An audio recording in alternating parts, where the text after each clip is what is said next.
Hey everybody, it's Jason Blaha here, and today I want to chat with you guys a little bit about how to deal with the fatigue of squatting and deadlifting in the same day.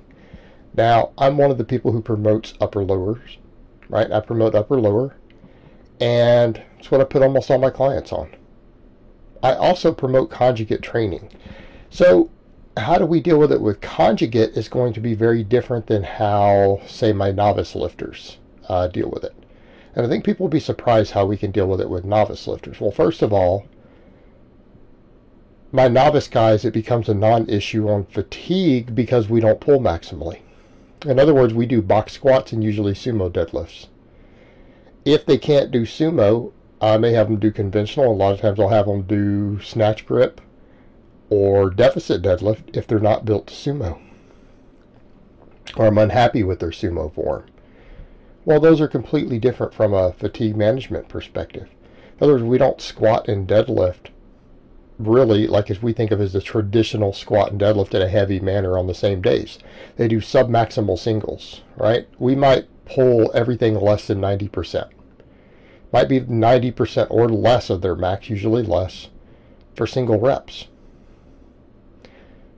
And again, it's usually on some variation that's easier to recover from, such as a sumo or some sort of snatch grip, deficit deadlift, whatever we need to do, to have less of a recovery issue. And then we're box squatting. So that's not a problem. Now, the problem becomes is how do we work it into a more traditional rotation? And I used to tell people, well, just suck it up, sweetheart. You know, if you go to a powerlifting meet, you're going to have to hit a max squat before you deadlift. And that's a great theory. It sounds great, doesn't it? Except that training is different from competition. When you do a powerlifting meet, you're usually going to have, in almost every case, a minimum of 2 hours between your squatting and your deadlifting. Yeah, you're going to bench in between. And 2 hours is being pretty conservative there. My last meet, I want to say it was maybe 5 hours apart. So my last squat before I had to do my deadlift opener was about 5 hours. That's not what we're doing in training. Also, the fatigue difference. Doing a bunch of training volume versus just coming in and hitting one rep for a max. Now, you're psyched up and everything, but you're usually well rested. You've fed heavily. You've overeaten. You're usually in a calorie surplus because you've made weight and you've gorged yourself. You've been laying around recovering. You've been resting and eating in between. So it really isn't the same thing, is it? It's not the same as training and doing it day in and day out. So I don't generally recommend that people do them heavy in the same day at all. We don't do them heavy at all on upper lowers if you're not a novice. Now, a lot of novice lifters, that's different, right? People are like, well, you have your novice programs and they do, you know, relatively heavy on both. Yeah, but they're novices. We're talking about non-novices usually by the time we're going to an upper lower. So how do we deal with it when we get out of those other types of programs I just mentioned? Well, in conjugate, we deal with it totally different. We don't ever squat and deadlift heavy in the same day. What do your lower days look like in conjugate method? What do they look like? You hit a max squat or deadlift of some type on max effort day. You don't do both. Or you even do a good morning variation, right? You hit an all-out 1 rep max on a squat or a deadlift variation. You don't do both. You don't do both. And then you do a bunch of supplemental work. Now, some people say, well, what if you want some sort of squat in there? Well, I do hip belt squats. If I need a squatting movement, and I usually do a squatting movement on max effort day, it doesn't matter whether I've done a squat or a deadlift, right? What do? Well, I come in and I do a hip belt squat. Well, that handles my squatting movement. That's way easier to recover from than a squat. And so I might hit a max deadlift. It might be a deficit deadlift with chains or whatever it happens to be. Right? I do hip belt squats to get the quad work in. It's still a squatting movement. It's still getting training volume. We're getting our hypertrophy from it. Same thing for hip hinge. I'll do good mornings. We're still getting a hip hinge, just like we would from a deadlift, but both of these are better from a hypertrophy perspective, so that's how we deal with it. We don't do both heavy on the same day. We hit an all-out max on one or the other. And then we do all of our supplemental work, all of our hypertrophy stuff. And even if you do decide, hey, I want to do some extra real squatting, what's it usually going to be? Maybe some sort of lighter box squat variation, right? After you deadlift. Or if you do want to do some pulling from the floor, you're probably going to do something like a snatch grip deadlift, a deep deficit deadlift or rep work. Right? Something that doesn't beat you up the same. So you're not coming in and pulling heavy and squatting heavy on the same day on conjugate. We have an elegant solution here, don't we? This training system has the solution to this problem built in and the way it's done. And this is one reason I recommend it. So it's like when people come here with the problems they have and say, I have this problem, that problem, I'm like, well, if you use the training system I use, and the training system I give my clients, you wouldn't have this problem. Just train the way I tell you, and these problems go away, don't they? Now, people say, well, what about dynamic effort day?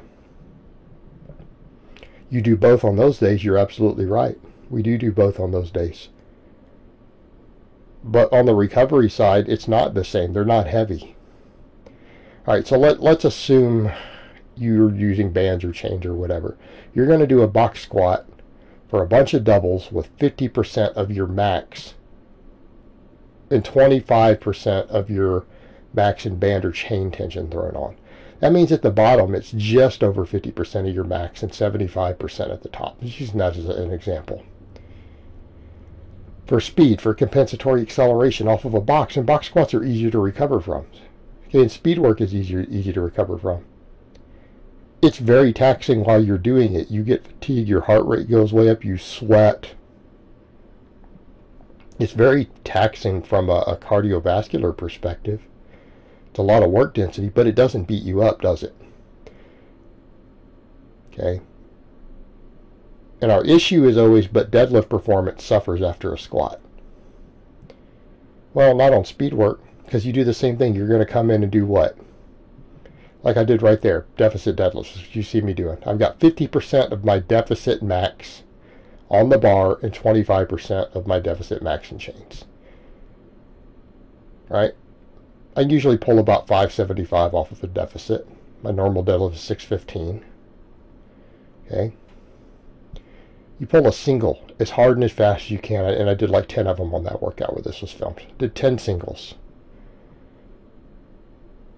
That's easy to recover from. We're not worried about performance, and we recover fine. Then we do our other supplemental work. We do our other supplemental work behind it for hypertrophy. So the issue that people bring up of, well, when I deadlift after I squat, I can't deadlift heavy. I'm so fatigued. And like I said, I used to make that explanation, well, you know, that's what you're going to do at a meet. But let's just be honest here. I was kind of wrong. I was kind of wrong. Unless you're breaking it way up, because that's not what you do at a meet. There are hours and hours apart. Hell, you can take a 1 hour nap if you want. You could sleep for an hour, eat 400 grams of carbs, and then pass out and take an hour nap in between. Okay? You could totally do that. So it's not the same thing. But we get over to this training, and you don't ever pull heavy after squatting heavy, do you? If you pull heavy to a max in this system, you just did it as the first lift of the day, and then any squatting you do is supplemental work. And it's usually going to be something easier than a heavy squat to recover from. Same thing, if you're going to pull, you're not going to pull to a max where you're worried about performance. You're going to hit a 1 rep max on some sort of squat, and then any pulling you do, any hip hinging you do is going to be easier supplemental work. It's probably going to be good mornings. But it could, like I said, it could be a deficit deadlift or a snatch grip deadlift or some RDLs or something. You could definitely do those things.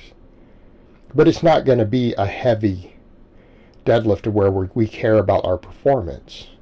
So it's all going to be separated out on the different days. And then the speed days, because technically we technically squat and deadlift twice a week on the system of one manner or another. And then the other day it's all speed work. And the speed work doesn't get affected. You don't use less weight on the deadlift after you've done speed squatting, because it's all based on the other percentages, and you can handle it. You can handle it just fine. There's no issue with it. So if you just use this system, this entire problem goes away. The fatigue issue goes away. It's built into the system already. Alright guys, but that's really all I have to say on that today. I hope it's been informative, and I will talk to you guys next time.